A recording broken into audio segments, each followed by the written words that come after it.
Ils voient leurs descendants aller dans les églises qui ont été mises en place par leurs tortureurs.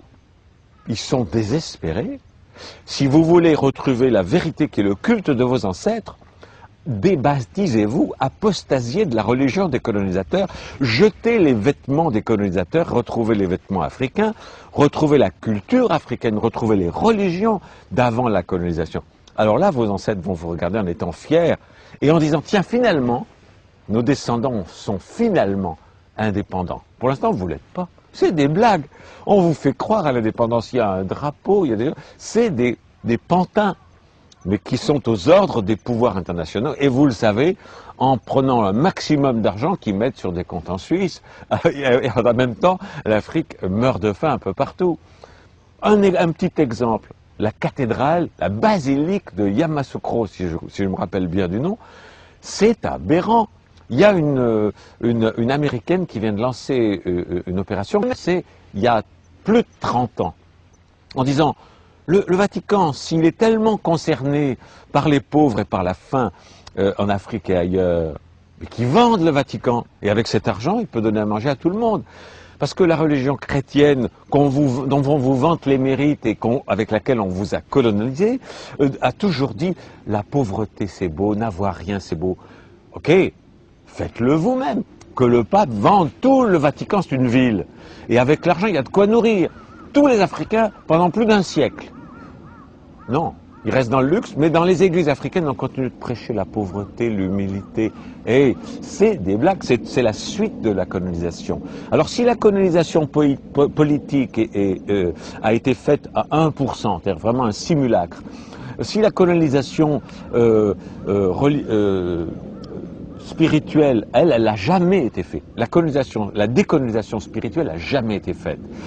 Vous continuez de singer les Européens en vous appuyant comme eux et en reniant vos valeurs et vos traditions. Vous continuez surtout, une décolonisation religieuse s'impose. Apostasiez, débaptisez-vous, envoyez massivement des lettres aux églises en disant je renie le baptême, je retourne à la religion de mes ancêtres pour qu'ils soient fiers de moi. Voilà. Alors la décolonisation de l'Afrique, c'est 50 ans de perdu, mais il n'est pas trop tard pour commencer. Il n'est pas trop tard pour commencer, et les meilleurs alliés, j'ai un projet, moi, je trouve que le projet, il est en train de se mettre en place, des États-Unis d'Afrique, des Royaumes unis d'Afrique, car il faut revenir aux groupes ethniques, aux nations ethniques originelles, qui se fédèrent dans une Europe unis, comme les Européens le font, dans une Europe unie, dans une Afrique unie, un Kama uni, les royaumes unis de Kama. Et tous les pantins mis en place par l'Europe sous forme de grands États avec des présidents et des ministres disparaissent pour laisser place aux royaumes originels avec des rois, avec des ministres qui prenaient soin de leur peuple, de leur groupe ethnique, tous ces gens-là fédérés dans une fédération des États de Kama, avec une monnaie nouvelle, l'afro, on peut l'appeler, ou le camo, une monnaie unique et la suppression de toutes les barrières douanières, qui va aider à la suppression du plus grand cancer de l'Afrique, qui est la corruption. Car tout ce qui est importé, qui traverse des frontières, c'est une génération de corruption dont vous, Africains, vous souffrez tous les jours. En supprimant les frontières, en supprimant les barrières douanières, comme l'a fait l'Europe, il y a la suppression d'une grande partie, d'une majorité de la corruption qui ronge l'Afrique. Donc ça, c'est simple, c'est vite mis en place. Et en plus, l'Afrique n'est pas seule. C'est-à-dire que les populations d'Afrique ont des alliés extraordinaires, qui sont en train d'ailleurs de commencer à s'occuper de l'Afrique, mieux que les anciens colons. La Chine, par exemple. Or, la Chine, actuellement, et ça dérange les Américains et les Européens, la Chine est le plus gros investisseur en Afrique. Et c'est fantastique. Parce qu'ils savent très bien le problème, parce qu'ils ont été colonisés eux aussi. Donc il faut que les États-Unis et le Royaume-Uni d'Afrique, tous les États africains, coupent leur communication, coupent les investissements, interdisent les investissements européens et demandent aux autres colons de s'associer avec eux. Un genre de fédération planétaire des anciens colonisés. La Chine, l'Afrique, l'Amérique du Sud, avec Chavez qui fait des choses fantastiques au Venezuela, si tous ces pays victime de l'ancien impérialisme européen, s'allie, et les Américains ont très peur de ça, et les Européens ont très peur de ça, le nain européen est balayé. Et c'est ce qu'il faut faire. Le futur de l'Afrique, c'est une alliance non seulement économique, mais également militaire pour se protéger sur tous les plans, pour se protéger des colons qui sont prêts à tout. Qui sont prêts à tout pour revenir. Parce que tant que l'économie fonctionnait à peu près bien, on était à la décolonisation, hein, c'était beau, c'était mode, c'était fashion. Mais maintenant que le crash économique en Europe et en Amérique s'installe, les Européens et les Américains vont de nouveau avoir faim. Ils sont déjà dans la rue. Ils sont déjà homeless un peu partout. Le nombre de chômeurs augmente à une vitesse incroyable. Le système économique mondial est en train de s'effondrer. Donc, dès qu'ils vont avoir faim, qu'est-ce qu'ils vont faire? Leurs intérêts économiques vont reprendre le dessus et ils vont vouloir recoloniser les colonies qu'ils ont perdues dans le sang, dans les invasions et dans des génocides. Donc, et on voit tout cela commencer à prendre forme sous prétexte d'aide au tiers-monde, sous prétexte de pacifier. C'est l'occupation illégale de l'Irak par les États-Unis, parce que leur premier intérêt, c'est de prendre le pétrole. Si demain, il y a une véritable indépendance de l'Arabie Saoudite et des autres pays producteurs de pétrole, et ce que fait Hugo Chavez au Venezuela, qui est en train de vouloir être indépendant, les Américains ont très peur, et les Européens aussi, parce qu'ils perdent le contrôle du pétrole. Donc, il n'y a pas de vraie décolonisation. Et pour se protéger de cela, il faut que l'Afrique, la Chine, l'Inde, Chavez au Venezuela, tout cela s'allie pour créer une banque mondiale des anciens colonisés, qui s'entraident, des investissements qui s'entraident, des soutiens, des alliances militaires pour se protéger des anciens colons qui vont avoir très rapidement une seule envie, c'est de revenir par la force. Donc, et tout cela, on le voit déjà. Vous avez en Afrique des militaires, par exemple français, anglais aussi, mais français, qui sont là au titre de la coopération. C'est un très très beau nom, la coopération.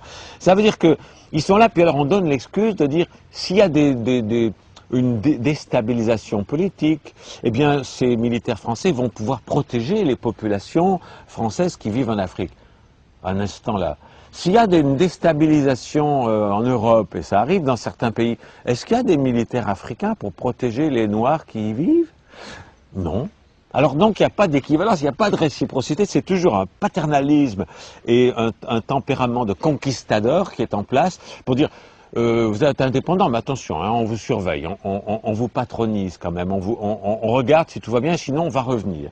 C'est inacceptable. D'où l'intérêt pour l'Afrique de s'allier avec la Chine, qui est quand même le plus grand pays du monde et la première puissance économique du monde maintenant, qui est également un quart pratiquement de l'humanité. C'est pour ça que les Chinois, là c'est fini maintenant, ils sont en train de devenir la superpuissance mondiale et ils n'auront plus jamais d'invasion. Ils ont les armes nucléaires, c'est pas très bien, il faudrait que tout le monde les enlève, les armes nucléaires. Mais vu la quantité massive qu'il y a en Europe et en Amérique, ils ont raison d'en faire. Si vous voulez qu'on n'en fasse plus, détruisez tout ce que vous avez en Amérique et tout ce que vous avez en Europe. Alors là, on verra. C'est tellement risible quand on voit les États-Unis et l'Europe dire oh, « l'Iran va avoir une bombe atomique, il faut envahir l'Iran ». Il y en a 10 000 aux États-Unis, il y en a 10 000 en Europe.